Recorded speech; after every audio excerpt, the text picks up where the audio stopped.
Hello, welcome back to my channel. My name is Blake Kirsch. I'm a third-generation realtor here in the upstate of South Carolina. If you're thinking about buying a home here in the upstate or anywhere in South Carolina, feel free to give me a call today. If you don't know what area you want to focus on, click the link in the description below to take a free quiz that'll help you understand what area here in the upstate fits you best. In today's video, we're going to be talking about the differences between buying a new construction home and buying an existing home somewhere here in the upstate. We have tons and tons and tons of new construction builders building communities everywhere here in the upstate, from Woodruff to Greenville to Gaffney, all the way down to Seneca. Sometimes we can't even keep up with how many new construction communities are being built in the upstate month to month. But today we're going to be talking about a question that a lot of my clients face, especially clients like you who might be moving from outside of the state of South Carolina into the state of South Carolina.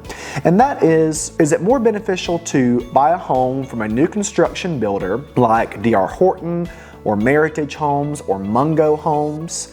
Is it more cost-effective and better for you, for your pocket and for your investment, to purchase directly from a builder, a new construction home, or to purchase an existing home, maybe a home that was built 4 years ago or 20 years ago? So today we're going to be breaking that down, talking about the pros and cons of each, and then you'll be able to make your decision with me about which style of home, new construction or existing home, you want to focus on when you come to South Carolina. So first of all, when I'm talking about new construction homes, what I'm basically talking about are the tract home builders here in the upstate. Builders like D.R. Horton, Meritage, Mungo, Lennar Homes, Great Southern Homes. Those builders, for the most part, here in the upstate are building large neighborhoods with a handful of floor plans. Most of the time, the neighborhoods they build kind of stay within a certain price point. So D.R. Horton might build a neighborhood in Bowling Springs of homes from $300,000 to $600,000, and then they might be building another neighborhood that has homes from $400,000 to $800,000. So it kind of depends per neighborhood which one you would be focusing on to begin with. But for the most part, most of these neighborhoods are not really doing custom homes. They're not giving you a lot of options. Basically, they're building a bunch of different homes with a bunch of different finishes, but basically the same style of home in the same neighborhood. And you're coming in and you're choosing the lot, the floor plan, and of course trying to decide which home fits your budget the best. So that's what we're talking about when we're talking about new construction homes.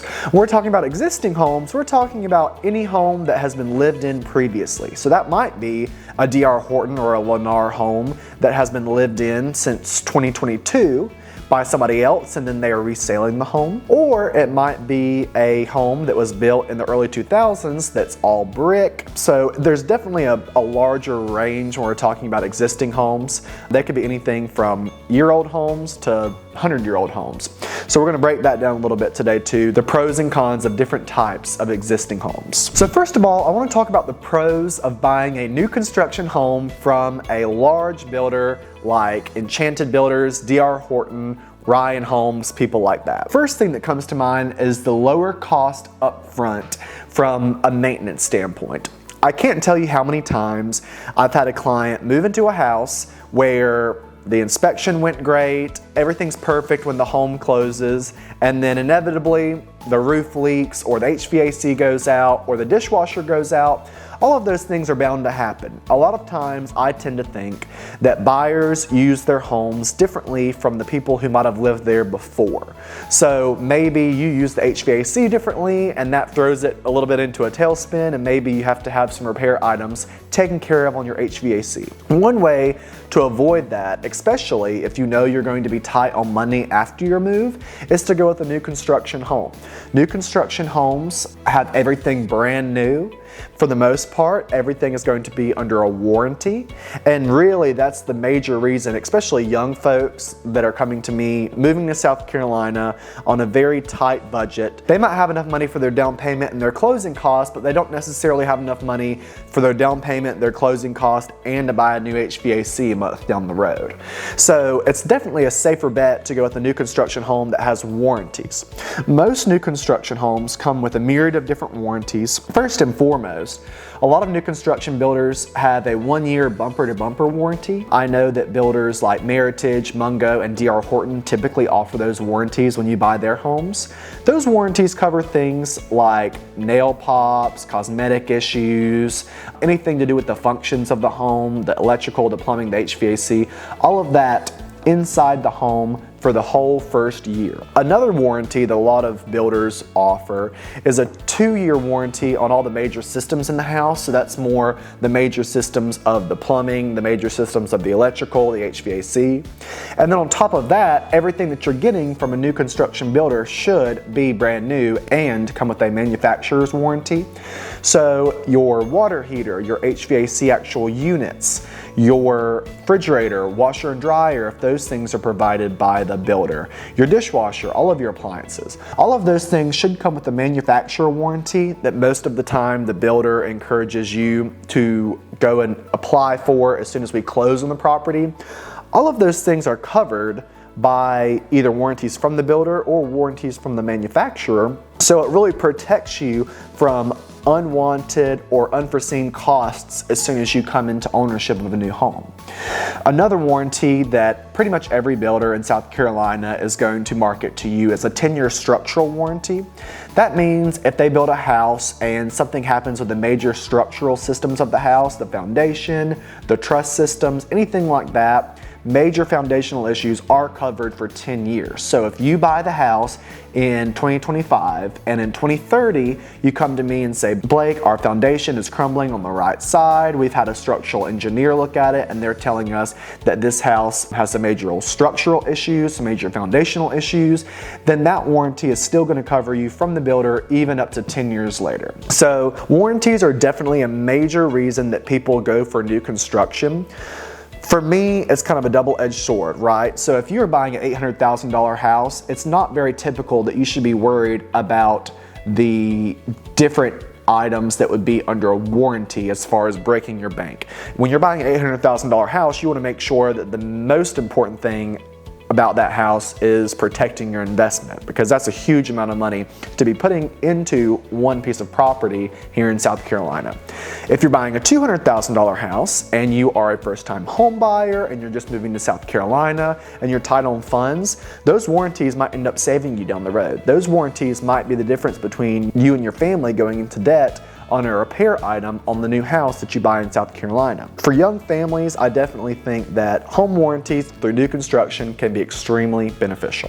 Another reason that a lot of young first-time home buyers and people who might be tighter on their finances lean more towards new construction communities is because of the builder incentives that are offered.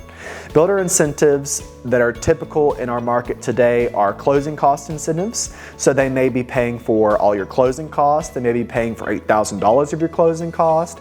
They may be giving you $15,000 that you can use however you want. So you can use $8,000 towards closing cost and some of it towards buying your rate down. A lot of times when you are getting builder incentives from the builder, they require you to use their in-house lender and their in-house attorney in order to take advantage of those incentives. The reason for that typically is because the lender is doing mass amounts of business with the builder, the closing attorney is doing mass amounts of business with the builder, and that makes it easier on the builder side and less legwork on their standpoint to get everything to the attorney for the closing because those relationships are already set up. On the lender side, it's very often that the builder and the lender are sharing those costs that it takes for them to give you that incentive. So that's why they require you to use their in-house lender often when they are giving you an incentive on your closing cost and things like that. Other incentives that a builder might offer you are physical things. So they're not required to give you a refrigerator, washer, and dryer when you buy a new construction home. But in order to incentivize you to choose their home, so in order for D.R. Horton to incentivize you to buy a new D.R. Horton house instead of a new Meritage house, might be that they give you a refrigerator, washer, and dryer, or blinds in the house, or maybe even a credit for the fence. So there's lots of different ways that builders incentivize buyers to buy their product. These incentives definitely can make or break some people when it comes to really tight financing. So if you're moving to South Carolina and you have 3 children and you need to buy a home and you need a 4-bedroom house and the only way you can afford a 4-bedroom house is if somebody helps you with your closing cost, then we know we can look at a lot of new constructions because they may already be offering that to the public. We don't have to negotiate for closing costs to be paid for you if they're already offering that to everybody.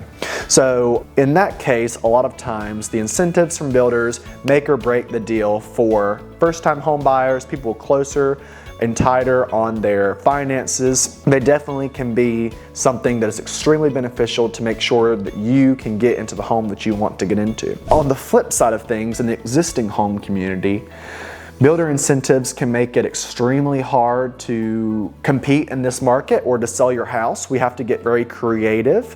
For example, if you are the homeowner in an existing community that's new construction, that continues to have new construction builds going on in your neighborhood, and you're trying to sell your house, it's very hard to sell your house for full value and not offer any sort of closing cost incentive when the builder has signs in the front of the neighborhood that they're offering $15,000 towards closing cost or $10,000 towards closing cost.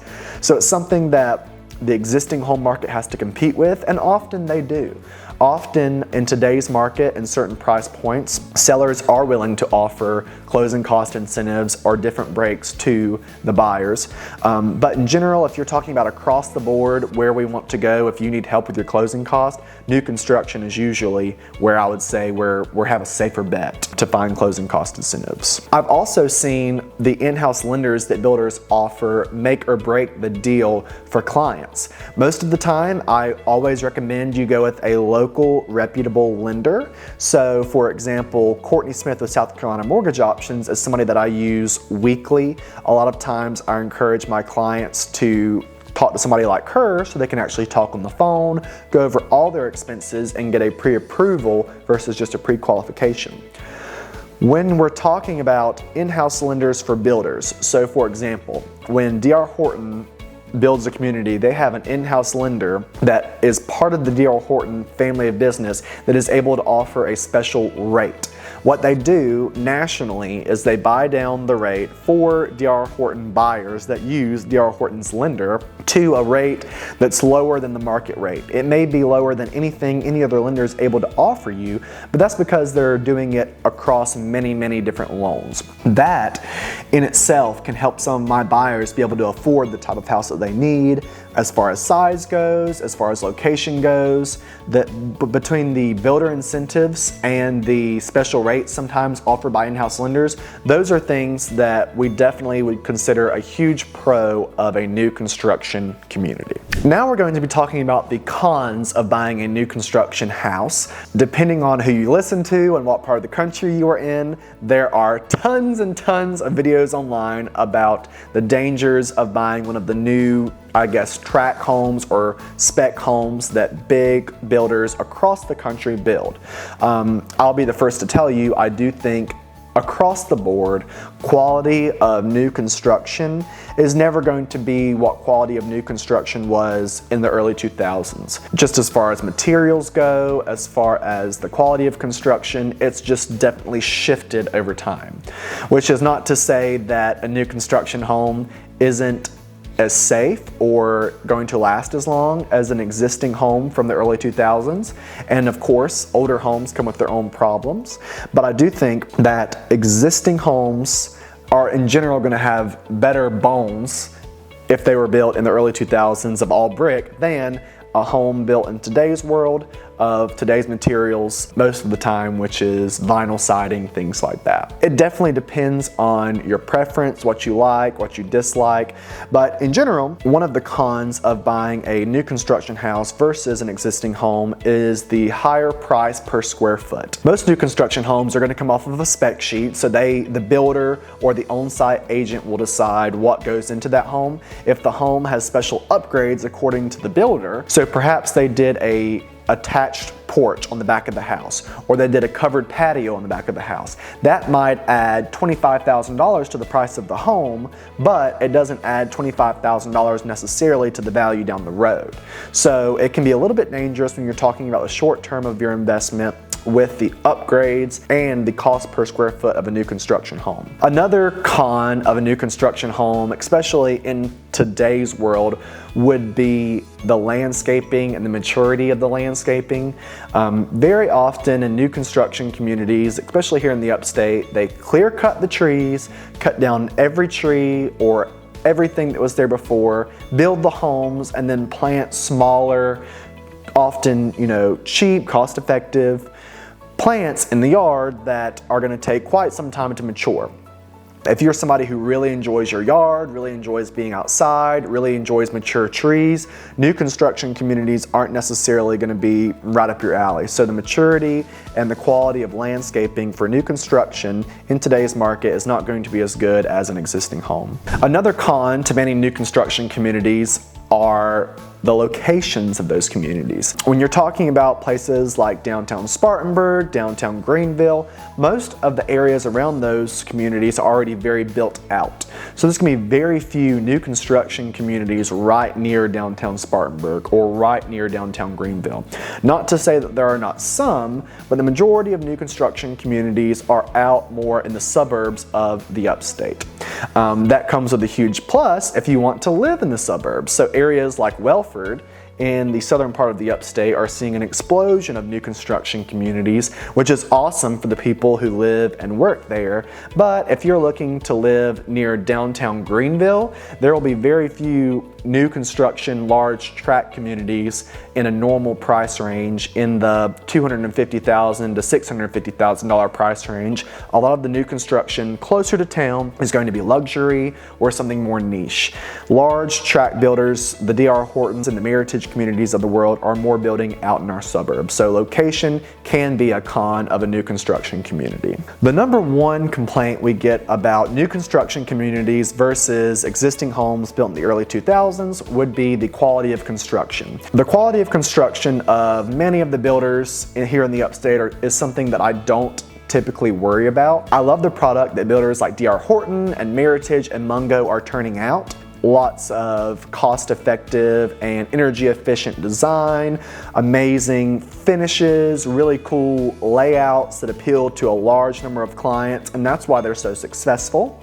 However, they may not and often do not build homes with the same lasting materials that we saw used very often in the early 2000s. So most D.R. Horton homes, most large tract builder homes are going to have brick veneer or rock accents, often on the front of the house, but the sides, the back, the majority of the house are going to be either vinyl siding or hardy board, hard plank siding. Of course, I do sell lots of homes with those types of siding, and that's completely fine. And a lot of really nice, really beautiful homes have those types of siding. But of course, in reality, they don't wear as well as a home built even 50 years ago out of brick. So that's one thing that some people have a problem with when they go to a new construction community. The other main thing that I think that people complain about in new construction communities is the size of the lots and the proximity of the neighbors to each and every home. When you're going into a new construction community as one of the first people in there, you might have the pick of your lot. So you might be able to pick the lot that backs up to the woods or backs up to a creek and has its own, kind of nice, peaceful setting. But very often, the new construction builders build the houses as close and as tightly as they're allowed to, and that, of course, is to allow for them to build as many properties as they can on the land that they are building on. That's about their bottom line. That's about how much money that company is able to make, but also it tends to deter a lot of people who have the choice between a $700,000 existing home on 2 acres or a $700,000 house on 0.19 acres. So the proximity of neighbors is definitely something in new construction communities that a lot of people tend to move away from. And some people, I will say, call me and they say that they don't want to go see any new construction homes because they don't want the cookie cutter look and they don't want to be right beside their neighbor. Then, after we might explore 10 or 15 existing homes and they see the level of maintenance they're going to have to keep up, they see the level of updates they're going to have to complete, they lean back towards exploring the option of a new construction home just because of the ease of the move and because of their bottom line and their finances when they're moving here. They might not have the money to buy a house and do $40,000 worth of renovations before they move in.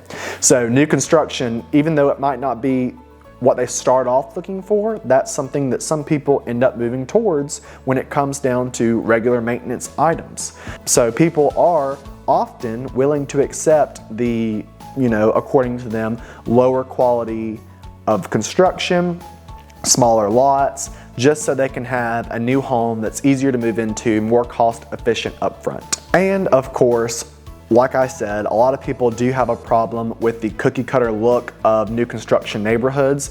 New construction builders do a lot to try to differentiate the houses that they build. They lay out the communities in such a way that they very often do not put the same floor plan or the same elevation or the same look of the front of the house side by side. They know that you don't want your house to look exactly like your neighbors. However, a new construction community for the most part is going to have only a few different floor plans and a few different elevations in the community as a whole. That is for cost effectiveness for the builder. That is just how they do their business and how they lay out their communities. So if you don't want to be in a community where there might be 4 or 5 houses just like yours down the street, then you have to do one of two things. You have to either go with an existing home that's not a new construction community, or if you do decide to go new construction, you have to update your home in a way that makes you stand out by the time you go to sell it.